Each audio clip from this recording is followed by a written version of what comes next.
UP में चुनाव खत्म हो गए, लेकिन रिजल्ट का इंतजार अभी बाकी है। ऐसे में चुनाव आयोग से लेकर सत्ता के गलियारों में राज करने वाले अफसरशाही पर सवाल हैं।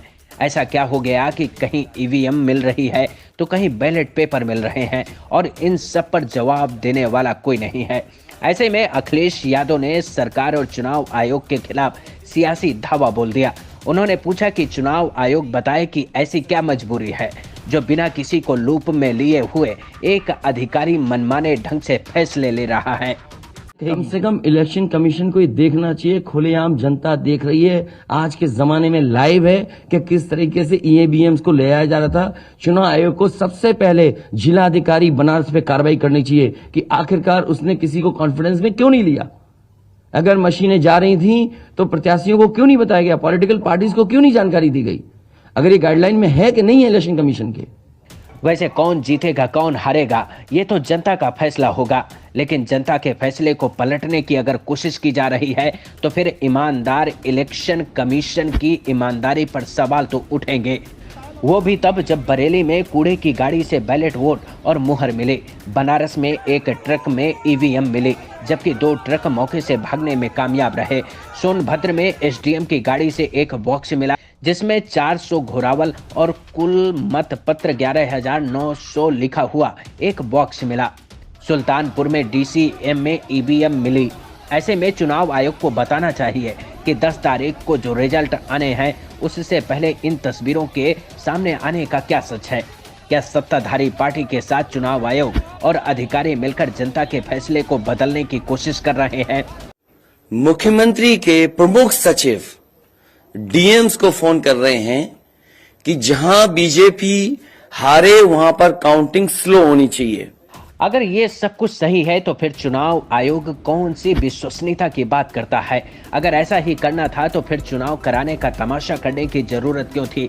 जनता के पैसे पर पलने वाले चुनाव आयोग के अधिकारियों पर पैसा खर्च करने की जरूरत क्यों है? सुरक्षा से लेकर आने जाने और चुनाव की तैयारी पर खर्च होने वाला पैसा बर्बाद करने की जरूरत क्यों है? जब सत्ताधारी पार्टी को ही सत्ता में लाना है तो क्यों ना नोएडा में बैठे ईमानदार चैनल्स के पोल को आधार बनाकर सत्ता की शपथ दिला देनी चाहिए। जब ऐसा ही करना है तो फिर क्यों जनता को लाइन में लगाकर नई सरकार को चुनने का नाटक करने की जरूरत है? 3 दिन तो बैठना ही पड़ेगा, नहीं तो ये प्रशासन के लोग बैठ करके चोरी करा देंगे और मामूली चोरी है वोट की। ये लोकतंत्र के साथ है।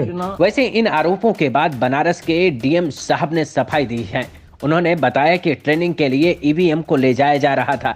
ऐसे में सवाल है कि आखिर अब कौन सा चुनाव होना था जहां वाराणसी में रखी ईवीएम का इस्तेमाल होना था। अगर डीएम साहब का दावा एक बार सच भी मान लिया जाए तो क्या 2 दिन और इंतजार नहीं किया जा सकता था?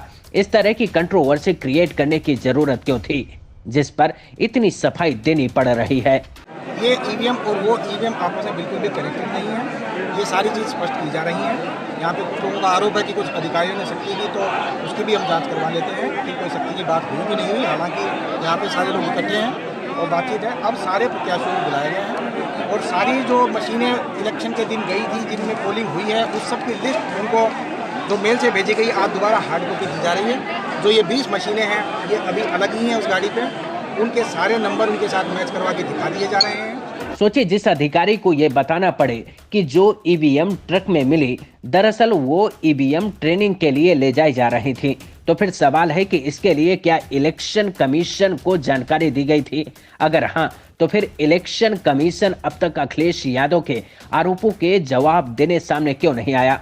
आखिर जो ट्रक मौके से भागने में कामयाब रहे उनमें क्या था और क्यों भागने की जरूरत पड़ी जब ट्रेनिंग के लिए ईवीएम को ट्रकों से ले जाया जा रहा था? आप अगर पूरी सुरक्षा के साथ उन ईवीएम्स को ले जाते, जो प्रत्याशी चुनाव लड़ रहे हैं उनकी जानकारी में लेकर के जाते हैं, तो किसको आपत्ति थी? ये तो पकड़ी गई हैं। वैसे चुनाव खत्म होने के बाद ईवीएम को सुरक्षित जगह पर रखा जाता है जहां सुरक्षा एजेंसियों की पहरेदारी होती है, लेकिन अधिकारियों का गाड़ियों से अंदर जाना अब सवालों के घेरे में आ गया है। वो भी तब जब अधिकारियों की गाड़ियों से ईवीएम और बैलेट पेपर मिल रहे हैं। ऐसे में बुलंदशहर में समाजवादी कार्यकर्ताओं ने मजिस्ट्रेट की गाड़ी को स्ट्रांग रूम से बाहर ही रोक लिया। सर पैदल चले जाइए आप। यहाँ पर असल में तब से बनारस से कांड हुआ ना ये, तो हमारे जिला राष्ट्रीय अध्यक्ष जी ने आदेश दे दिए हमें, कोई गाड़ी एक्स्ट्रा अंदर नहीं जाएगी बिल्कुल भी, चाहे किसी की अधिकारी की हो चाहे। हाँ बिल्कुल बिल्कुल पैदल जाए। वैसे आपके मन में सवाल होगा कि क्या ईवीएम के साथ छेड़छाड़ हो सकती है, लोगों के फैसले को बदला जा सकता है? ये बिल्कुल संभव हो सकता है। सोचिए, जिन अधिकारियों को जिम्मेदारी दी गई, अगर वो ही दगाबाजी करने पर उतारू होंगे तो जनता क्या कर लेगी, और वो पार्टियां क्या कर लेंगी जो चुनाव लड़ रही थीं। और ऐसा तब ज्यादा संभव होता है जब अधिकारियों की साख दांव पर हो, क्योंकि वो जानते हैं कि सत्ता परिवर्तन के बाद न मलाई खाने को मिलेगी, न उनकी मनमानी चलेगी और न उन पर दूसरी सरकार भरोसा करेगी। ऐसे में या तो वो सचिवालय में पटक दिए जाएंगे या फिर किसी मामले में सस्पेंड कर दिए जाएंगे।